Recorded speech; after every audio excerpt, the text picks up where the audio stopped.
এই যে প্রভুর পড়ুয়াগণ এরা সামান্য মানব নয়।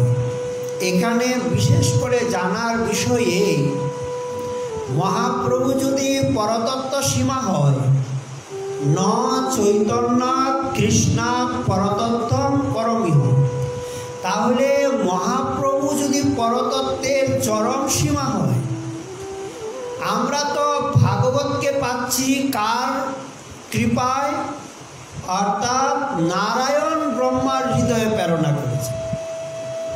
নারায়ণ ব্রহ্মাকে আর হৃদয়ে দিয়েছেন হৃদি চ আদি কবয়ে। আদি কবি ব্রহ্মার হৃদয়ে নারায়ণ, আর তিনি করুণা করে ভাগবতীয় জ্ঞান দিয়েছেন। বেদ বলেন, উপনিষদ বলেন, সমস্ত শাস্ত্র বলেন বা গীতাই বলেন, গীতাও কিন্তু মাধুর্য মূরতি ব্রজেন্দ্রনন্দন শ্রীকৃষ্ণের মুখনিসৃত বাণী নয়। গীতা হচ্ছেন দ্বারকাধীশ পাণ্ডবনাথ এই কুন্তী নন্দনের প্রতিপালক কৃষ্ণের মুখনিসৃত বাণী। তাহলে তিন প্রকার যে আমরা কৃষ্ণ তত্ত্ব জানি, অর্থাৎ পূর্ণ, পূর্ণতর, পূর্ণতম। এই পূর্ণতম হচ্ছে এই ব্রজেন্দ্রনন্দন, যশোদানন্দন, ব্রজজন জীবন, গোকুলবাসীর রাধারমণ, একমাত্র পূর্ণতম কৃষ্ণ। সেই পূর্ণতম কৃষ্ণের ভিতরে আবার পরিপূর্ণতম হচ্ছে মহাপ্রভু। পূর্ণ কৃষ্ণ হলেও অর্ধেক, কারণ রাধা কৃষ্ণ এক আত্মা দুই দেহধরি, অনন্যে বিলসে রস আস্বাদন করি, দুই দেহ হয়ে গেলেন, তাহলে অর্ধেক। তাহলে সেই দুই দেহ এবে চৈতন্য গোসাই, রস আস্বাদিতে দুহে হইল এক ঠাই। তাহলে পরিপূর্ণ রসের যদি সমাহার করতে হয়, পরিপূর্ণ যদি মহাপ্রভুকে আপনার হৃদয়ঙ্গম করতে হয়, তাহলে এই রাধা এবং মাধবের একীভূত স্বরূপ তদ্বয়ং চৈক্যমাপ্ত। তাহলে মহাপ্রভুর উপরে আর পরতত্ত্ব নয়। সর্বশ্রেষ্ঠ পরতত্ত্বের সীমা হচ্ছে সচিনন্দন শ্রী গৌরাঙ্গ। আচ্ছা, এই গৌরাঙ্গের কাছে যারা অধ্যয়ন করবে, সরস্বতীও এখানে এসে দাঁড়ানোর ক্ষমতা নেই। গৌরাঙ্গের কাছে অধ্যয়ন করবে, এরা কারা? প্রশ্ন জাগে মনে। এরা কি সাধারণ কোনো বিপ্রনন্দন? এরা কি সাধারণ কোনো মানব যারা নবদ্বীপে জন্ম নিয়েছিলেন আর গৌরাঙ্গের কাছে এই সৌভাগ্য পেলেন? এই প্রশ্নের উত্তরে বারবার মহাজন বলেন, এরা সাধারণ কোনো বিপ্রনন্দন নয়। অর্থাৎ এরা সেই চতুষণ, সেই নারদ, সেই সুখ, সেই ব্যাস, সেই শৌনকাদি মুনিগণ, তারা পরতত্ত্বকে শ্রবণ করেই চলছেন। তাদের জীবনে কেবল শ্রবণ আর কীর্তনই হচ্ছে এদের জীবনের উপাসনা। যারা সুখ, নারদ, এরা কি করেন? সবসময় কৃষ্ণ তত্ত্ব বলেন, কৃষ্ণ তত্ত্ব শুনেন।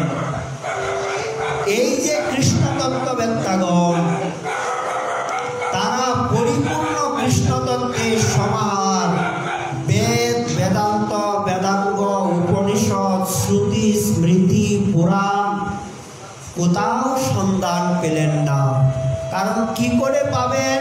ভগবান যদি পরিপূর্ণ রূপে আসে, তাহলে পরিপূর্ণ তত্ত্ব তার কাছেই পাওয়া যাবে।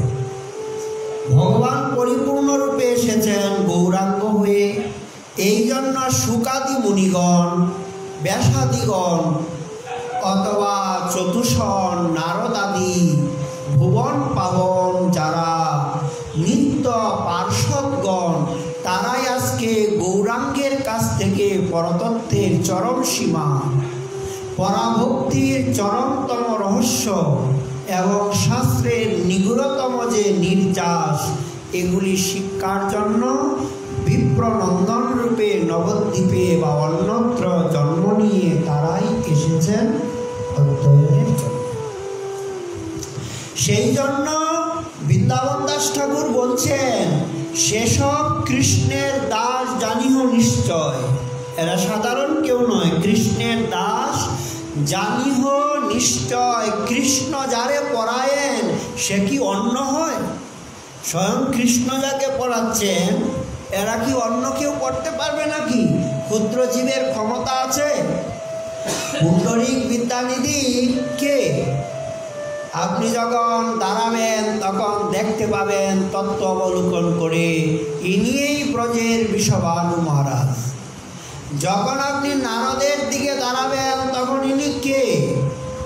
অর্থাৎ শ্রীবাসের দিকে দাঁড়ালে ইনি নারদ।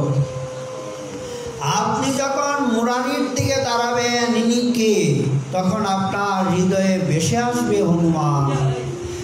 এই প্রকার যদি পার্শ্বদগণ এরা হয় তাহলে অধ্যয়নের ছাত্র কারা? সাধারণ জীব নয়। এর জন্য বলছে কৃষ্ণ যারে পড়ায়েন সে কি অন্য হয়?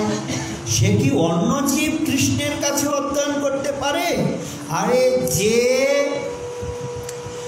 ভগবানের দর্শন তো দূরের কথা, কেবলমাত্র তিনি এই তপ শব্দটা পেয়েছেন আর অষ্টাদশাক্ষর মন্ত্রটা পেয়েছেন ব্রহ্মা। এর দ্বারা ইনি তপস্যা করে ভগবানের এক ঝলক দর্শন পেয়েছেন। সেই আনন্দে ব্রহ্মার অষ্টলোচন ভাগবত বর্ণনা অনুসারে আর কেমনভাবে প্রেমাশ্রুগুলোকে পূরিত হচ্ছেন, তবে তো ব্রহ্মার হৃদয়ে আর এই ভাগবতীয় জ্ঞান তিনি প্রদান করেছেন। তিরণ বিষ্ণু মনীষয়া ভাগবতের মূল শ্লোকে বলছেন, একবার নয়, দুবার নয়, তিনবার অত্যন্ত মনীষার দ্বারা সমগ্র বেদকে ব্রহ্মা মন্থন করেছে। ভাগবতের মূল শ্লোক তিরণ বিষ্ণু মনীষয়া, একবার দুবার নয়, তিনবার সমগ্র বেদকে। তথাপিও বেদ ব্রহ্ম বেদান্ত পুরুষ গোবিন্দকে সম্যক রূপে ব্রহ্মা জানতে পারেনি। কি করে জানবে? ভগবান শ্রীমৎ ভগবত গীতায় স্বয়ং বলেছেন যে বেদান্ত কৃত বেদান্তবিদ অহম একম বেদম, একমাত্র বেদান্তের রহস্য একমাত্র আমি জানি। এই বিশ্বে বেদান্তের রহস্য আর কেউ জানে না। আর বেদকে আমি সৃষ্টি করেছি, বেদের তত্ত্ববেত্তা একমাত্র আমি। সেই বেদবেত্ত পুরুষ স্বয়ং পরতত্ত্ব সীমা গৌরাঙ্গ হয়ে আর অবতীর্ণ হলেন।